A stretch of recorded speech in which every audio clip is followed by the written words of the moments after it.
Bueno chicos, hoy vamos a hablar sobre lo que es la clasificación de la tipografía. Esto de todos modos va a estar en el aula virtual y se los voy a poner al Drive, ¿sí? A manera de resumen, lo que nosotros manejamos en tipografía es un campo sumamente amplio, ¿sí? No por nada hay desarrollo de tipografía, siguen existiendo, es algo que nunca se va a perder. Y bueno, todas estas herramientas se siguen desarrollando, ¿sí? Hay un montón de páginas donde uno puede entrar, comprar tipografías, hay cursos donde uno se especializa en estos temas, entonces es algo que prácticamente es imposible que desaparezca, ¿sí? Todo esto de aplicaciones web, todo lo relacionado a la informática hace incluso que esto crezca más, buscamos tipografías que funcionen mejor con ciertas páginas, con ciertas aplicaciones, entonces es algo que se va a ir expandiendo, ¿sí? Eso mismo hace que sea difícil clasificar a todas las tipografías, ¿no? Saber cuántas existen, porque cada vez se van diseñando más. Entonces es un poco imposible clasificarlas, digamos, de una manera exacta, pero sí hay unas pautas, que es lo que vamos a ver ahora, que nos ayudan más o menos a tener un orden de acuerdo a la forma de cada tipografía, ¿sí? Entonces, primero, cómo clasificamos a la tipografía es según su función. Tenemos tipografías que sirven para texto y tipografías que sirven para rótulo o display o título, ¿sí? Cualquiera de esos nombres se van a dar cuenta mientras busquen que hay diferentes nombres para llamar a lo mismo, básicamente. Las tipografías de texto son estas que nos sirven para un texto amplio, ¿sí? Como acá está el ejemplo, como tenemos en los libros, como tenemos en algunas páginas.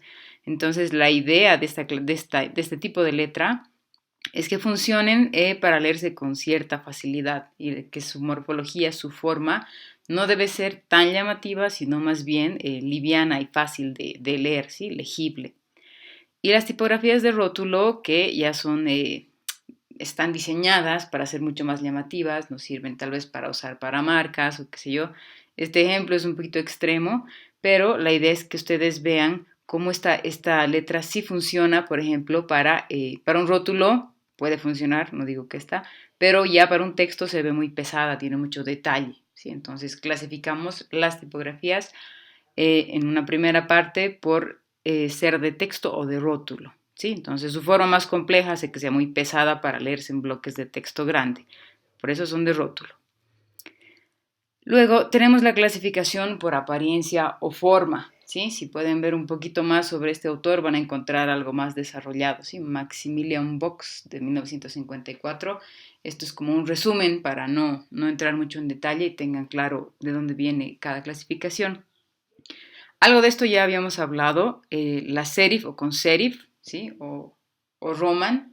Luego tenemos las tipografías lineales, que son las sin serifas o de palo seco, ¿sí? También se llaman así. También tenemos las tipografías cursivas o script, que son estas que parecen hechas a mano, ¿sí? Que están basadas en la caligrafía. Y tenemos las tipografías decorativas o graphic, ¿sí? Que son más dibujadas, que están relacionadas a lo que vimos también en la primera clase, que es el lettering, que son ya letras con dibujos, ¿sí? Que yo las dibujo una por una.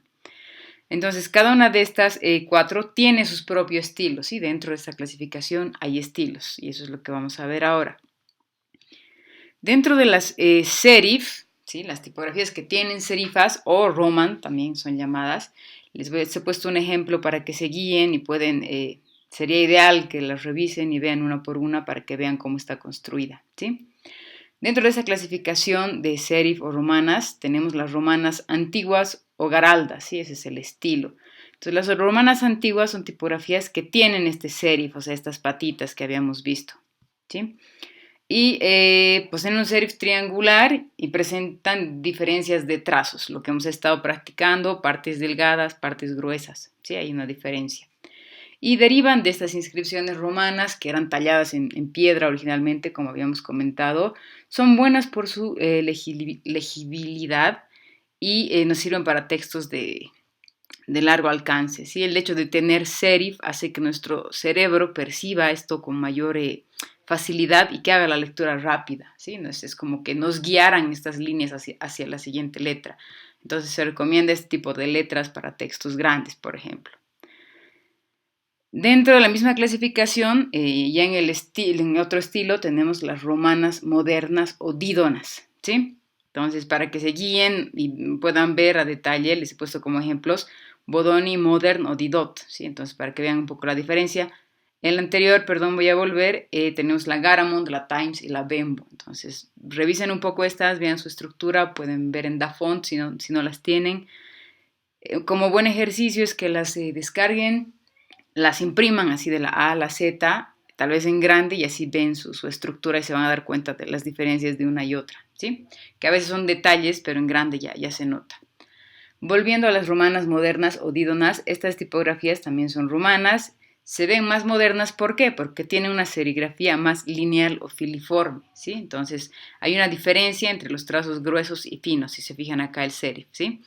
Es distinto a este, ¿no? La forma del serif. Entonces, al igual que las romanas, derivan de estos textos esculpidos en piedra y los monumentos romanos. Entonces, este es el ejercicio que les digo que se pueden hacer, imprimir, y ahí se van a dar cuenta.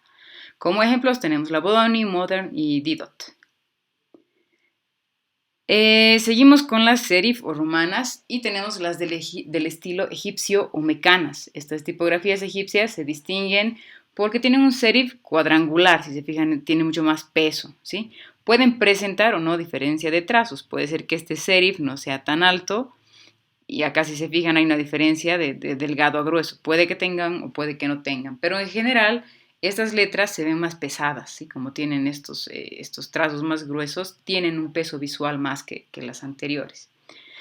Se las utiliza de preferencia en rótulos y en títulos, porque un texto con este peso visual sería como que muy condensado el bloque de texto, por eso se sugiere utilizar más para títulos y rótulos, ¿sí?